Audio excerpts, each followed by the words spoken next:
Yo, what's going on, guys? It is me, Kelvin, aka Sending Flygon, and today we will be doing our week 1 match for the BJL Season 5 against Hazard. And before you ask, the reason why I didn't do an overview of my draft is because I'm lazy. Maybe I'll do that later, maybe not. It's a 50-50 chance. Who cares? Let's just get right into this, because I don't want to make this a 20-minute video like I usually do, because I don't know if you guys like that or not. It's probably too much time. Anyways, looking at Hazard's team, he has a team of Hatterene, Duraludon, Vanillux, Flapple, Hitmonchan, Draklock, interesting, Inteleon, Chandelure, Rhydon, and Frostmoth.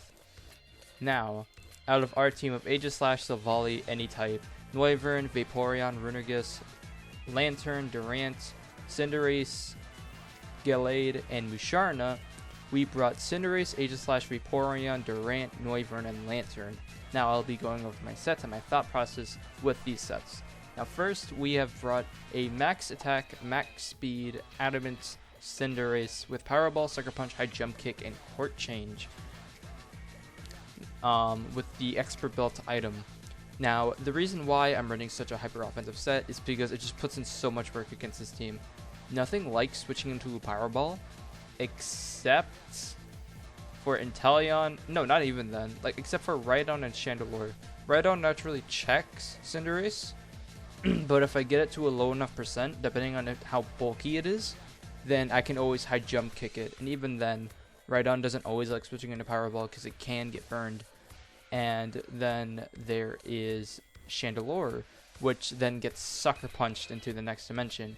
And a Adamant Sucker Punch, if I remember, does like 80 to 90%. Let me pull up the calc real quick. So here's Cinderace. And now we have a Shandy. Yeah, about 78 to 90%, which just a little bit of chip can get me there. And if he's Infiltrator, then Power Ball into Sucker Punch always kills. This set's just really deals with his team very well, and the late game I can always court change, either screens, hazards, stuff like that, because I was half expecting him to like bring screens Vanillux, or possibly bring Stealth Rock Rhydon. So yeah, I wanted to be prepared for that.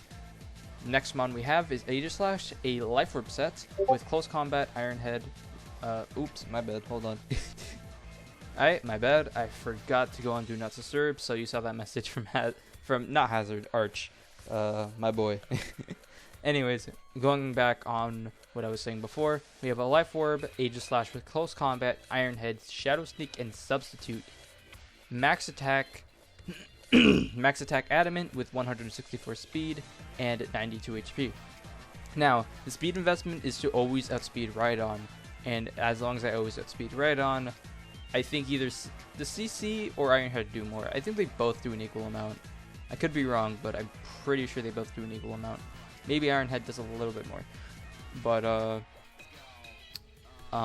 then we have Snake for Shandy. Snake surprisingly doesn't kill Shandy from full, but with a little bit of chip, Shadow Snake guaranteed kills.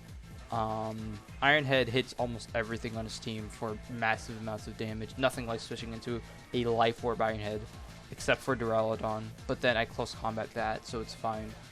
And then sub is for Sucker Punch Flapple, so I can always sub on the Sucker, and then Iron Head to almost kill it. Like, I'm pretty sure I have like I'd say it's like a 6.3% chance to OHKO, but it's still there, so like, if we get those, we get those. But it just puts in so much work against his team. He doesn't have a switch into it, and late game it absolutely destroys. Frostmoth does not do anything to it. Rhydon, if it has enough chip on it, dies. Shandy, if it has chip, dies. Inteleon dies at like 62 Sneak, I'm pretty sure. Draklock dies to a Sneak if it doesn't have Sucker. Hitmonchan does not like switching into Iron Heads or Sneaks whatsoever. Flapple can't do anything with my sub. Vanillux doesn't switch in at all. It doesn't even do anything back. It can set up Aurora Veil, that's it. Then there's Duraludon, which if it's running enough speed investment can beat this Aegislash, because it can always specs Flamethrower before I'm able to make the move. quick close combat, but if it's slower Stealth Rock Duraludon, it just loses straight up. And Hatterene, even if he's max defense, does not live in Iron Head. Next up, we have Vaporeon, which is Leftovers, Wish Protect, Scald, Ice Beam, 252 HP, 140 defense, 116 Speed F with a calm nature. Now, the defense is to always switch in to a max attack Adamant Rhydon. Now, what this allows me to do is it gives me a Rhydon switch in.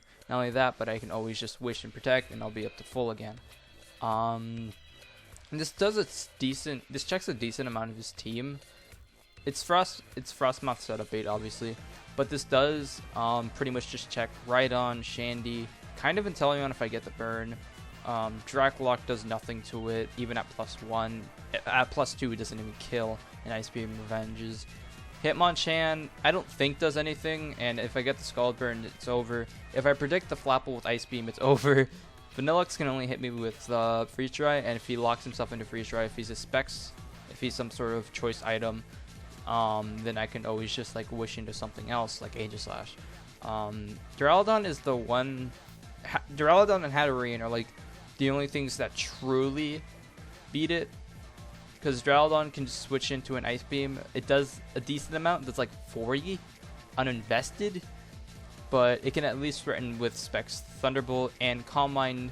Hatterene obviously just beats it. But overall, it gives me a nice switch into Shandy, which is what I really wanted. But next up, we have Durant with Life Orb, Swarm as an ability, First Impression, Iron Head, Crunch, and Superpower, Max Attack, Adamant, Max Speed. The reason why I'm running Swarm and not Hustle is because I don't need Hustle. That's all I need, alright? I'm telling you this.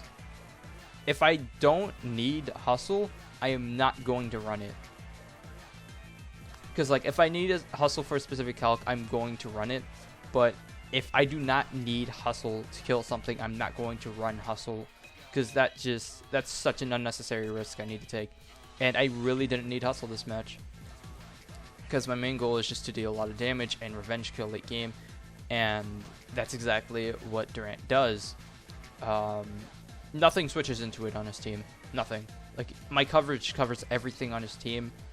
The only first impression switch-in he has is Duraludon and Shandy, if that even counts, because it does like 30, 40. I wouldn't count Rhydon, because I first impression into Iron Headed, which does a shit ton, or I could always Superpower, whichever. Iron Head is preferable, but he just has no clear switch into this, and I can always make predictions. Like if he's gonna go into Shandy, I can always Crunch, though it doesn't always guarantee OHKO. So maybe sometimes Iron Head is better, just so I can like guarantee to get chip on something. If I Crunch the Dracloak, that thing's dead. If I first impression something like Frostmoth dies to a first impression, which I find really funny. Superpower deals with Duraludon and really well. Just he doesn't have any switch-ins to this, and it's such an offensive threat. We have Eject Pack Noivern with the Frisk ability, Draco Meteor, Air Slash, Shadow Ball, Flamethrower, max special attack, max speed with a timid nature. The reason why I'm timid is because I'll be able to outspeed Inteleon, which is the fastest thing on his team, and be able to get off a Draco Meteor and eject back out. I was always going to use this as a lead. I did use this as a lead because I just Draco Meteor something and switch out. Not only that, but I get to figure out something's item, which is very helpful, especially in draft. That's why I love the fact that I picked Noivern. I could have run AV, but I just like eject pack so much more. His coverage covers everything on his team, bar Rhydon, Speed F Rhydon. Yeah, that's it. Just Speed F Rhydon, because everything else takes a decent chunk from everything else. It's not the strongest thing in the world, but if things are chipped down, it's a very good revenge killer. Not only that, it's just such a good lead with Draco Meteor. So that was its main purpose, just scouting at items, being a good lead, and being able to eject back out and threaten late game with its really nice move coverage. And then finally, we have Lantern with the Assault Vest, Volt Absorb, because Water Absorb isn't out yet. Volt Switch, Scald, Ice Beam, Discharge. max special attack, 148 spadef with a calm nature, and 108 speed. Again, 108 speed is for that Rhydon, so I can always guarantee outspeed. 148 spadef plus the assault vest plus a calm nature allows me to live so many things. A Specs Shandy, I don't think, like, I think the calc for Specs Shandy is absolutely disgusting, because I don't think it two-shots me with Energy Ball. I could be wrong. Whoops, wrong thing. Oh, it does. Oh, no, wait. I calced. That wasn't the calc. This is what I was calculating. Modest Scarf Shandy only does 30 to 45. And I do so much with Scald back. But I can always... The main thing is living a hit from Shandy and being able to Volt Switch, which is really helpful because it just allows me to get momentum. Because I'm really scared. I was really scared of Modest Scarf Shandy. So just having to switch into that was really nice. Not only that, but it was just a really good Spadef wall. It had as long as it wasn't sub-call mind. It could always predict the Flapple switch in. It didn't take that much from Vanillux if it wasn't Specs. So I could always Volt Switch out of a Freeze Dry. Of course it checks Rhydon because it outspeeds it, but if it's a Spadef Rhydon, Rhydon can kill it back. And it can only switch into Shandy so many times. Not only that, but Frostmoth is pretty much set up bait for it. But I can always Volt Switch out into something else, so it's not that big of a deal. So, that's my team for week 1, and now let's head to the battle. Alright, we are at the battle now, and he brought Chandelure, Flapple, Hatterene, Rhydon, Inteleon, and Dracloak. Dracloak was very interesting to me. I did not know why he brought Dracloak, because it just didn't look like it had a great matchup against my team. But that's on him, I guess. This is pretty much what I expected, except for Dracloak, and I didn't fully expect him to bring Inteleon, though the fact that he did bring Inteleon wasn't too much of a surprise. I just thought, hey, Vaporeon's there and walls it, so eh. But I expected the rest of these. So my prep went well when it came to that. So my lead was always going to be Noivern, so that's what I did. I led off with Noivern. He led off with Shandy. I immediately was able to figure out that he was Scarf, so I was able to switch into Lantern. And I felt like he wouldn't make the turn 1 prediction of going into... I wouldn't think he'd make the prediction of Energy Balling first turn. Because if he did, and I stayed in, and I Draco Meteored, that would have been really bad for him. So I just switched into Lantern, because it's AV, it takes any hit from Chandelure. And he actually doubles into Rhydon, which is... he actually switches into Rhydon, which is really interesting, so we both switched. So I sent out Lantern, he sent out his Rhydon, and he decided to stay in here. He gambled it, but I was able to outspeed and kill with Scald, because of that speed investment. Even if he was Jolly, I was able to outspeed that and kill with a Scald unless he was fully Spadef, which fortunately he wasn't. So he goes Flapple here. Sorry, I'm trying to keep up. He goes Flapple. I switch out into Durant. He subs this turn. I First Impression. He Sucker Punches, but obviously I First Impression, so that didn't work out.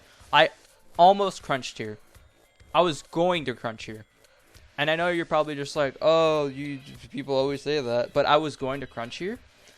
But I realized I didn't need to crunch. Because crunch never killed Shandy. I can even show you. Crunch never killed Shandy. Like, okay, it had a 50% chance. And would getting rid of that possibly being good? Would have possibly been good? Yeah, it would have been really good. But I didn't want to henge my bets on a 50-50. I wanted guaranteed damage. And Ironhead hit everything on his team super hard. And if he stayed in with Flapple on the crunch, he would have lived. And he could have gotten some more chip on my Durant. So I just thought about it and I was like, you know what? All I need is chip. Because late game, I was setting up for Aegislash. Because look at his team and then look at Aegislash. He has nothing. So I wanted to set up a late game Aegislash. And that's why I Ironheaded here instead of crunching. Took some Life Orb recoil. I went back into Lantern. he calm-minded, which was really weird because he's Scarf. It was really strange. I was just like, why do you have calm mind on a Scarf set? Like, I'm pretty sure, I don't know if he realized if he was Scarf or not, or I'm not sure. Maybe he was expecting Knock, even though it doesn't learn Knock. I don't know. But he switches into Flapple. I read this and go for the Ice Beam, and Flapple is gone. This is going really well so far. He goes into Hatterene. I went hard Aegislash here because Volt switching would have only gotten a little bit of chip off. Because I just wanted to go hard Aegislash. In hindsight, Volt Switch was just a better play in general. Being able to see if he'd stay in, and if he did stay in, what I could go into. But I went hard Aegislash. He went for the Dark Pulse. Did not do that much. I went for the Iron Head here. He stayed in. He was not Barberry Berry, so he did not live. I killed that. He went into Chandelure, not expecting to sneak. I killed him with Sneak. So this is looking really well. I don't think he can win at this point. He goes in Talion. I go Lantern. He's actually screens a Talion, which is really interesting. I discharge trying to get a para. I don't get the para. He's physical with Life Orb, which is really interesting. I Volt Switch into Cinderace so I can get that core change and get some screens on my side. He Dragon Dances. I go into Durant. He Phantom Forces. I was going to Crunch here, and the thing is, this only did 30%, so I was like, I'm fine. With the Reflect Up, I'm fine. And he crit me, and I'm just like, fun. Great. There goes my 6-0. I wasn't that mad, but I was just like, that's annoying. So I went into Aegislash, forgot this thing got Sucker Punch, which was a throw on my part because I could have gone a 5-0 if I just went into Vaporeon. But he Sucker Punched here, which was just a really bad play. Like, why did I not go into Lantern or Vaporeon? I felt like even Lantern was a better play, even though I don't know if it lived. Just really stupid overall because I forgot Track Lock got Sucker. So I threw away a 5-0. He Phantom Forest here. Obviously, what's the Ice Beam? It does a really considerable chunk considering how much defense investment I have, but it's not enough. I Ice Beam here, and we pick up the 4-0 in our first week. It would have been a 6-0 if he didn't crit me there, but hey, hopefully that doesn't bite me in the ass at the end of the league. Really hoping, crossing my fingers that it doesn't matter. Just would have been really nice to have a nice decisive 6-0, but the fact I would have had a 6-0 if it wasn't for luck just kind of makes me happy because it's just like, hey, I'm the Season 4 champion, and I'm telling you right now, I'm coming for that second title, you know? But I'm really happy with the way I've played. I played this match. I'm really happy with my prep. I didn't make any bad plays except like the Aegislash play at the end there. That made no sense. I should have just went Vaporeon, took the 5-0. But nonetheless, I am very happy with my victory. Next week, we will be facing Happy, which he has Dracovish under Rain, so that's going to be fun. But we have Vaporeon, so hopefully that isn't too much of a problem. But yeah, I hope you guys enjoyed the video. If you want to, like, comment, or subscribe, whatever you want. It doesn't really matter to me. I hope you have an amazing day, afternoon, or night, whatever time zone you are in right now. And I'll see you later.